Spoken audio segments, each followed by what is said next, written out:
গরমকালে আম মাখা করবো না সেটা কি কখনো হয়? আর এই দেখো আমাদের আম গাছে কিন্তু এবার দুটো কাঁচা আম হয়েছে, তো সেই দুটো আম পেরে নিয়েছি, মাম্মাম আর আমি মিলে জমিয়ে আজকে আম মাখা করে খাবো। তো সেই জন্য দেখো আমটাকে প্রথমে কেটে নিচ্ছি, কেটে খোসা ছাড়িয়ে সরু সরু ফালি করে কাটবো।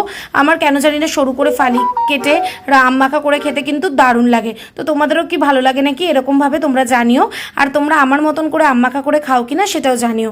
এবার দেখো সরু সরু করে ফালি করে কাটছি। আর আরেকটা কথা, কিন্তু মাম্মাম আর আমি কিন্তু আজকে সাজুগুজু করে বসেছি তোমাদেরকে ভিডিও দেবো বলে।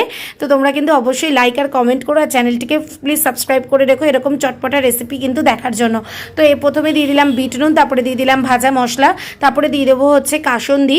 আর লঙ্কা কিন্তু আমি সেরম একটা দিইনি, যারা খুব খুব খুব ঝাল খাও তারা বেশি বেশি করে লঙ্কা দিও। আমি তো মাম্মাম ঝাল খায় না বলে লঙ্কা দিতে পারলাম না, আর মাম্মামের বাবাও একদম ঝাল খায় না, আর কাসুন্দিতে তো একটা ঝাঁজ থাকেই। তো এবার ভালো করে মেখে নিচ্ছি আমটাকে। আর এই দেখো আমাদের কিন্তু আম মাখা একদম রেডি হয়ে গেছে। এবার চলো মামাম আর আমি টেস্ট করবো। আর আমাদের এই ভিডিওটা যদি